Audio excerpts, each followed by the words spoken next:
What's going on, YouTube? Donnie B all day here with another knife review. Looks like we're fixing to get some rain, so I'm going to try and get this one over with pretty quick. This right here, I reviewed already. This is the SE6 survival knife, and it is thought to be by most, not even many, but by most, to be the best survival knife made, right? This thing is just capable. It's just awesome. But this isn't the one I'm bringing you today. Instead, today, I'm bringing you this one. This is the Steel Will Roamer. And it comes in two different steels. This one happens to be the better one. This is D2 steel. And it is just amazing. So, size comparison to give you an idea, because if you're watching these videos, you know what the SE6 is. You're looking at not much of a difference. The blade is maybe about the same size, actually. I was going to say a hair smaller, but the cutting surface is a little bit smaller. And why? Because the SE has this tiny little choil that your finger rubs against, where the Steel Will does not. This thing has a big choil, and it's got raised jimping platform, but no jimping down the spine. The spine, which does happen to be a 90-degree spine. What separates them mostly is the grip, where the SE grip is pretty. It's a really, really nice canvas micarta with some, I don't know if you can even see that because we have some overcast, but you know, it's got the red liners in there. It's so attractive. It's a really, really nice blade. This one is black rubber, and it has these 3 lanyard holes going through the handle. And I'm gonna tell you something, and you can laugh at me if you want, but what I'm about to say to you is really, it's true. It's dead serious. In order to make a rope, you take string and you twist it together. The more strands you have, the stronger it is. When you make a braid, it's 3, right? A twist is 2, a braid is 3. So if you're ever in a pinch, this sounds really stupid, and I've said this before though, if you took 3 lines of paracord, which are strong enough on their own to do a lot of work, and you wrapped them through this, and you braided them and made a rope going through this, you can actually use this as an emergency grappling hook. Sounds stupid, but I did it. I threw it over a tree limb and pulled myself up. You know, I probably should have put that on film. Way up here. So, this thing, however, though, the steel is D2. 1095 high carbon. D2, 1095 high carbon. That one, everybody says, oh, it's the best in the world. It's SE6. It's, you know, you have the Tops Silent Hero, and you have the SE6. It's the battle. Which one's better? This one is. The Steel Will Roamer is my main go-to survival blade. I mean, this thing is... Oh, crap. Got attacked by a bottle. Luckily, this D2 steel goes through bottles like crazy. So, getting attacked by the water monster, no problemo. It's just an amazing piece of steel. And we're going to go and do the regulars. All right, so let's go have some fun.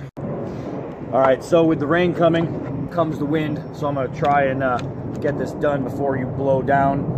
I'm going to go down here. One thing different from the others with the micarta grips is that the end of this grip, and it is full tank construction, the end of this grip has the okay grip compatibility, you know, the ability to really put your finger on the end there and find yourself a good hold.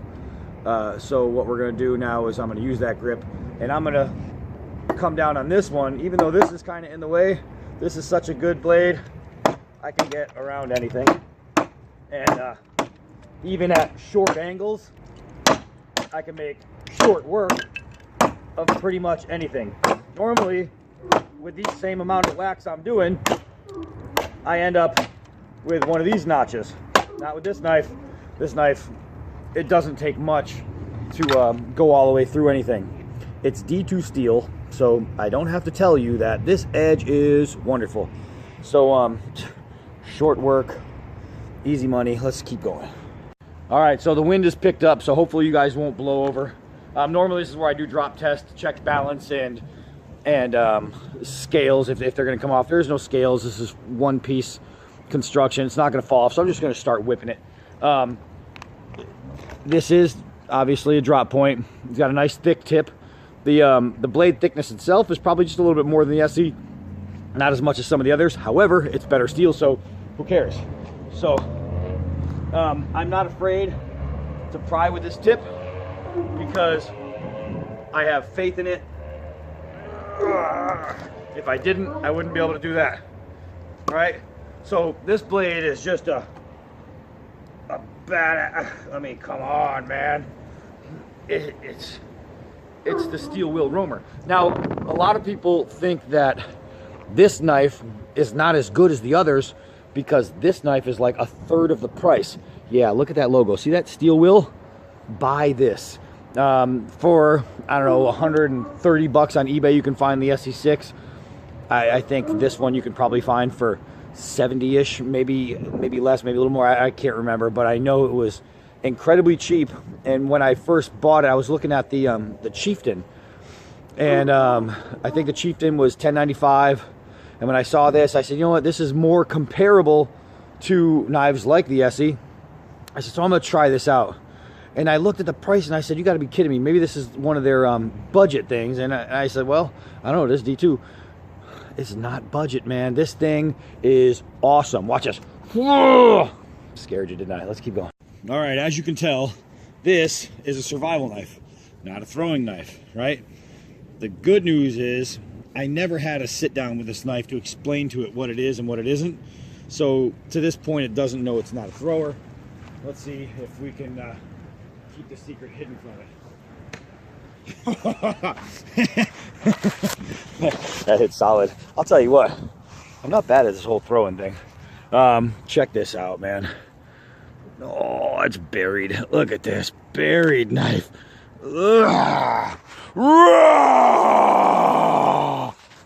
Oh, that's like a knife peekaboo. All right, since my 1-inch forest is pretty much depleted, we only have a few more things I could actually whack at. This is really good for whacking. All right, so let's whack it.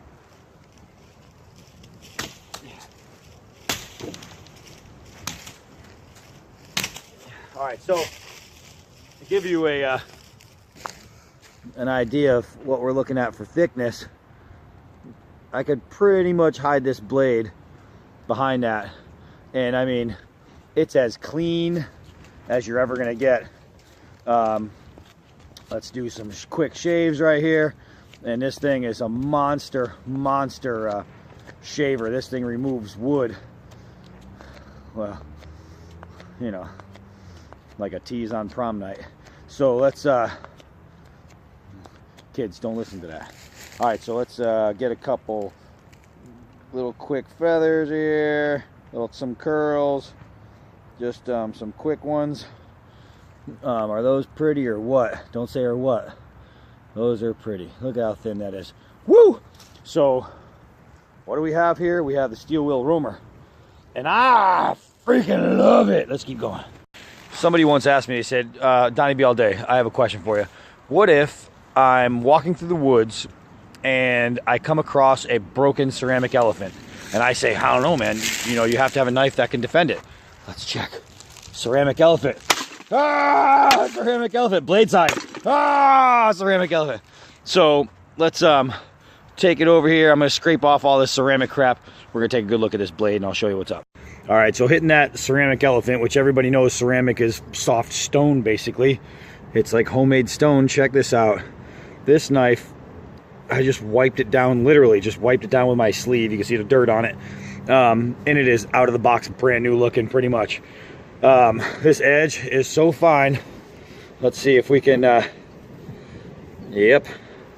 So even, you could probably, I don't know if you could, with the tattoos, it's kind of hard to see, but even after hitting against some little fake stone, woo, I got some hairs, it's still shaving. This thing, this is one of those knives that I carry a lot, more than I probably should. But I carry this a lot and I use it a lot. And the wear, let's see, I don't know if you can even see it. There's like a little bit of tiny, you can see the black barely rubbing off of there. Not enough to even probably come up on camera. This thing is so strong. Now, the coating, you gotta remember, on a lot of the black coatings on these knives, it's especially, you know, the bumpy kind where it's a really rough feel. The stuff that they make that with is actually carcinogenic, which, you know, anything that's a carcinogenic is anything that causes cancer. So I've seen people say, oh my God, you can't use those for food prep because they cause cancer and blah, blah, blah. You would have to literally eat the black shit off of that blade for that to happen. But on a lot of knives, depending on what the coating is, they don't have those properties. So don't be afraid of the black coating. Just do your homework and see what it's made of if you're really concerned. But I'm telling you right now, if you're out in the woods and you have an emergency where you need to, you know, feed yourself out there, and you find a coconut and you crack it open with one of these, going through with this coating or any of the others, like this coating, and this is that rough coating I was telling you about, smooth, rough, it's not going to bother you. I promise you, it's going to take a lot more than slicing an apple with a black coated knife to give you freaking knife mouth cancer. Steel Will Roamer D2 Steel. Oh man, this is, in my opinion, the single best survival knife on the market. When you're talking about comparable knives in this comparability, you know what I mean? In this range, you have your, you know, the BK7 and the Rat 7 and that, and a bunch of the Tops blades. They make 40 of them, all in the same size parameters. But this one right here in D2 steel, in my opinion, is unbeatable. This is the one, and the price that you can find these for online is staggering. They're so low, and they're too low for the actual price point. What I'm gonna do is I'm gonna put it down, and I'm just gonna give you a nice shot of it so you can see in better detail. Okay, so hold on. All right, so here we have it. That's it, Steel Will. The blade, I think, is absolutely gorgeous. It's, you know, SE6 pretty. That's the blade. The choil is so much more useful than on a lot of the other blades. The little hammer end Palma works. Where it gets lost in a lot of people's eyes is the rubber handle. People look at that and they say, wow, look at that. That's ugly. But I'll tell you what, even though it's not this pretty, you know what I mean? It's not this good looking of a handle. The thing has better grip and better usability than any of the others. This really nice. It feels good in the hand, but it's a, you know, it's a material that is kind of slick, so you're not going to get the grip like you will on black rubber. That Steel Will handle gets the job done. It's awesome. So I hope I was able to give you a little something on this one. I am Donnie B all day. Until next knife.